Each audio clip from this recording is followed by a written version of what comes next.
Happy November 24th to everyone who is watching this. I'm going to be presenting my object-oriented programming final activity project. It's one of 20 projects listed in the document, and the one that I got was the random number guessing game.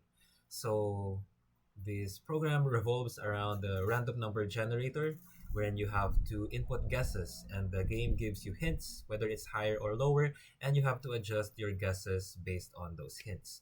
So, my take on this application was that I added a I had like a timer system to it. There's lava rising, and when the lava rises, you lose, and your score gets reset back to zero. So I'm going to be running the project and be demonstrating how the game works. Tagal. So the program has just run on my first monitor. So here is the menu in action. NumGuessR, Lovelicious, guess the number, play. Lava rises quickly, guess as fast as you can. So I'm going to be clicking the play button and showing you the game UI. So here we are presented with the game UI, guess the number, Lovelicious, just for the context, the game context. What number could I be thinking of? Attempts, zero, the text box for guessing, and the guess button. The score is also displayed at the top left with the back button, which just gets you back to the menu. So I'll be clicking the back button. Here we are back to the menu, and the lava starts rising again from the bottom. So we're going to be answering it. I'm going to be using something called binary search by using the middle values. Using the middle values, so depending on the hint, I'm going to be so too low. I need to go higher, so I'm going to go to middle value of 50 to 100, which is 75. It's still too low. I'm going to go higher again, 87, still too low. So we're going to go higher, like 93, too low still. So we're going to go higher, 96, too low still. 97, 98, 99.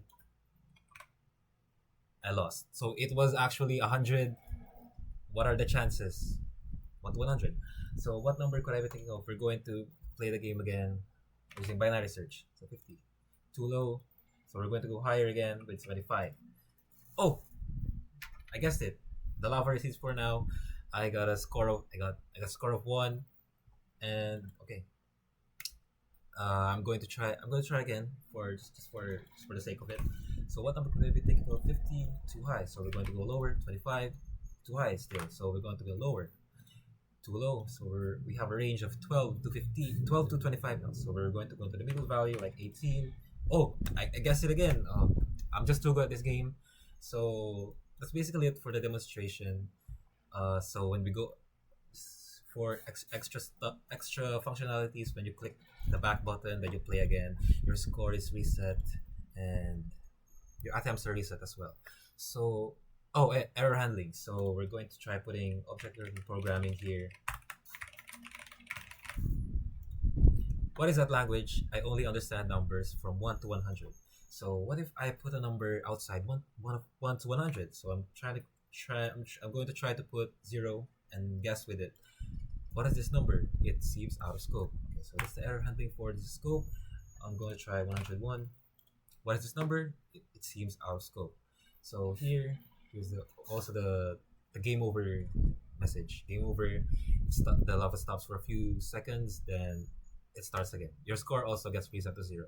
So about 4 minutes. So for the explanation of the code, we have the initial values here. Importing the random class, we have the integer variable secret number, which is roll the random generated number from 1 to 100. We have the attempts and score variables. Next, we have the public boolean is lava rising. It's basically the flag for the timer to check if it should be rising the lava or not. Next, we have the timer initialization, the timer function wherein the rise lava function is contained as well. We have the reset values function, which just resets the values. It re-rolls the secret number, resets the attempts back to 0, and updates the labels. Next, we have the add attempt function, which runs when you don't guess the right number. So next we have the time game over function. It's asynchronous because there is an await function here for 3 seconds. So what it does is tells the player that the game is over, stops the lava for 3 seconds, and then resumes the task with what number could I be thinking of, makes the lava rise again, and resets the text box to being blank. Next we have the restart lava function. Just restarts the lava so that it starts from the bottom again. Next we have the rise lava function, which checks if the boolean flag is false, true or false. If it's false, it just returns nothing. So nothing is going to happen. If it's true, here's the function, the if block that raises the lava. Next, we have the start time mode click. So in the menu, you see a play button. This is the function for that play button. Next, we have the button for the back button. the function for the back button, so it just puts you back at the menu. It also stops the lava from rising, so we don't run into any issues with the lava. Next, we have the async void button time guess click.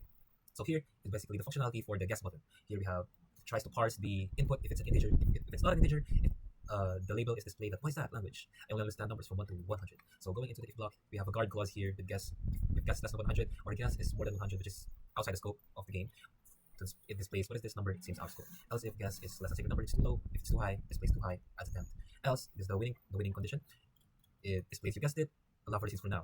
The lava rising is paused for 3 seconds again, and then the remaining functions of the else block is executed. What number could I be thinking of? Is lava rising to restart lava, increment the score as well, then update the score label.